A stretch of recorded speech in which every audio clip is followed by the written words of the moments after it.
Ready. Play. Being aggressive, is it really, do you feel just a matter of being able to be fit and play your game and these results are coming, or is there something more to it than that?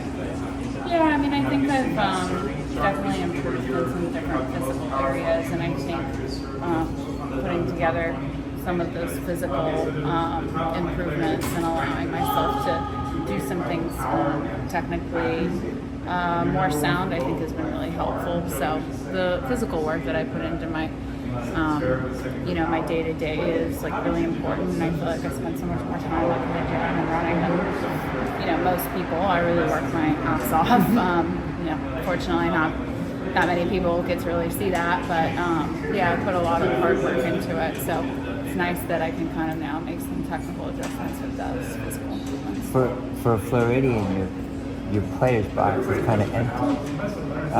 Where is everybody? Are your parents here? Or? Yeah, I feel like we had, I had a rough go for a few years there, just reporting on everything in my personal life, and I'm sick of that. And at this point, I don't really appreciate sometimes the narratives that we get drawn into. And a lot of really positive interactions previously with my boss, and a lot of great people supporting me. And unfortunately, sometimes the way things happen or the way things seem to appear get kind of like a mistold story. And then so we're just trying to eliminate the drama and keep it really simple, so that my life is not feeling like I am just like in this simulation theory where it's everybody's story. So yeah. For you, what do you draw inspiration from today or nowadays for you? Yeah, I mean, I think so much of the hard work that we put in over the course of our career, most of us have been playing since we're 6, 7, 8 years old, and have spent so much time.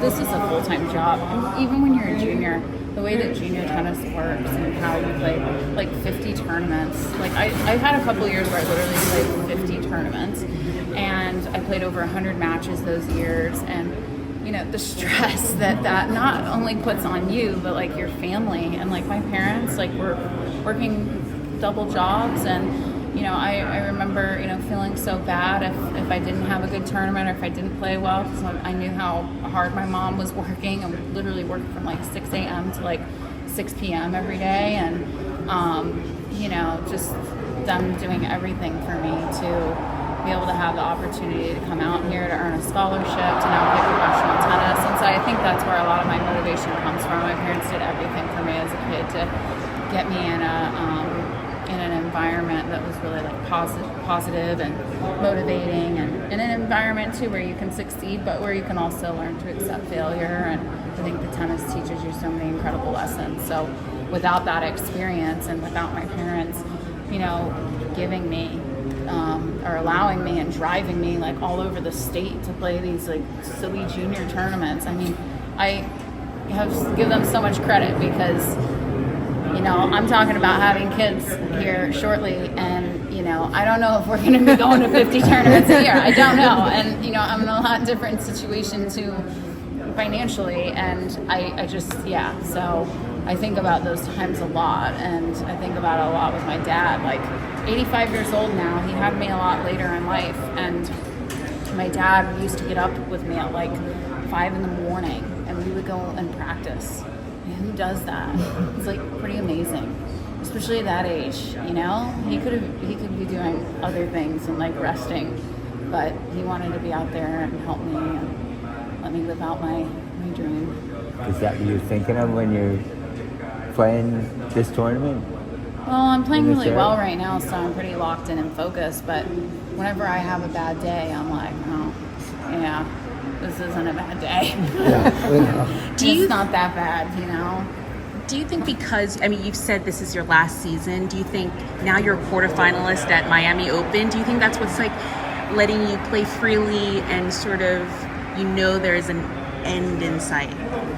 I don't know. I mean, I feel like I've had times where I've played freely and have played really great tennis, and I think a lot of it has to do with like the concentration and feeling like, okay, you've got momentum going from like previous weeks and playing lots of matches and not just coming off like training weeks. And like I think when you're playing a lot of matches, you feel like kind of that momentum, and you feel like you can settle into the matches a little bit better. So I think with all the matches that I've played over the course of this year, I mean, it's been more than I have done in some seasons. So I think that's really what's helping me the most, because I mean, I don't really have much pressure on me. My parents are the type of people too, like if I worked at CBS or I was delivering pizzas, like it wouldn't really matter.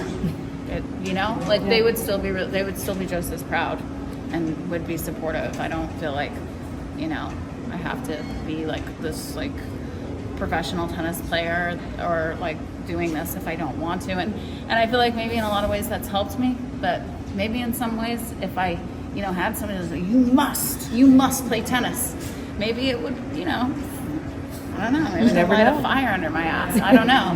You never know. Don't know if you're lacking that motivation. Yeah, I mean, I have a 9 and 7-year-old daughter who play a lot, and it's always a struggle. What's the best way to approach I definitely don't recommend putting that much pressure on your child. Like seeing it, like people and friends that have had those situations, I definitely don't recommend that. I heard once that your dad had you playing with his friends a lot at like the park courts or something.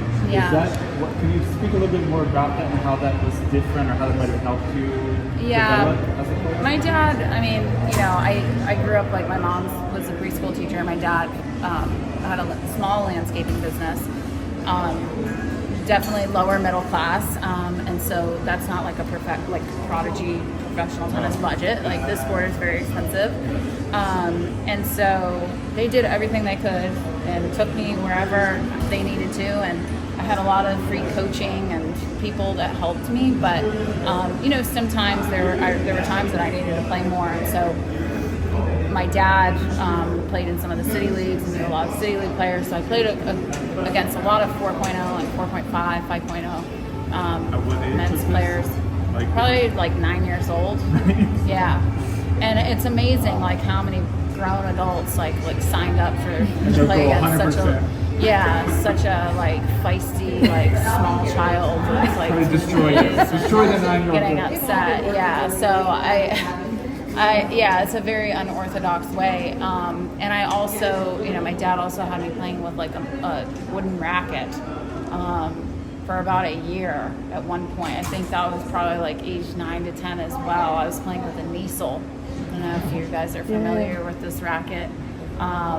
And I feel like that's part of the reason why I hit the ball so clean is because it's a tiny sweet spot. Yeah. Well, you've got that killer backhand. It's, just one of the most famous shots on the tour, I think. And is that developed a bit from playing those older, from playing men on bigger? Well, I don't know if you've been to the parks, but a lot of those people lack quality instruction. No offense, but like a lot of those people like really lack quality instruction, and I actually think it's the opposite. And I was kind of like, well, you don't want to be hitting it like that, so let's get some footage of like Jimmy Connors and Martina Hingis and like anybody else but these people at the park. That was a stroke that you developed just sort of to win against bigger.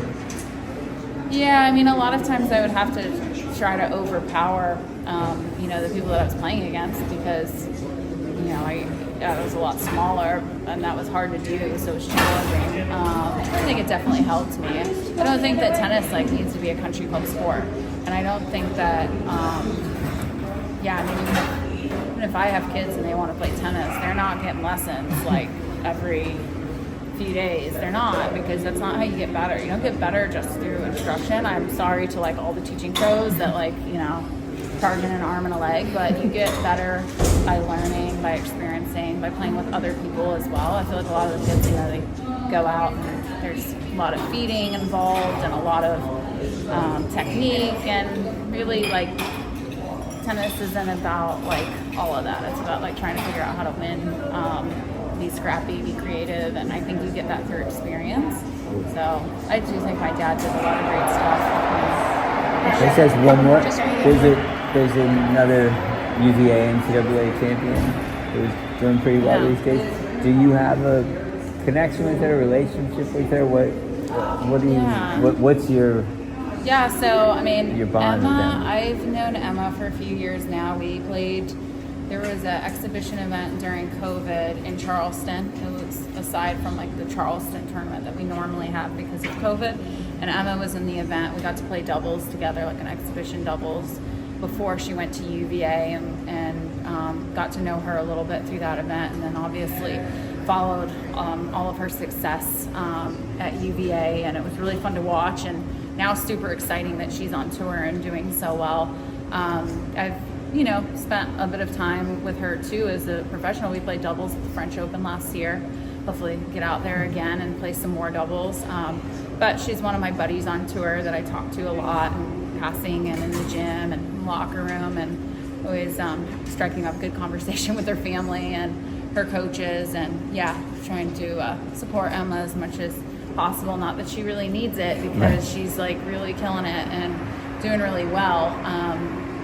But it's been really fun to see like another person from UVA doing so well, because I think Emma was a top junior ITF in the ITF rankings, and then decided to go to college. So I thought that was great, and it's just been amazing to see how her game has evolved since being like in high school and then now being a young adult, and just her maturity and confidence. It's a lot of fun, and her family, they're great people, and really enjoy them a lot. Okay, great. Thanks, Danielle. No, it's been over almost 50.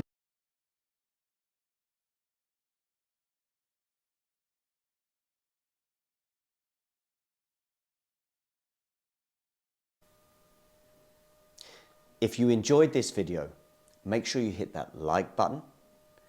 Don't forget to subscribe and click that notification bell so you don't miss out on all things tennis.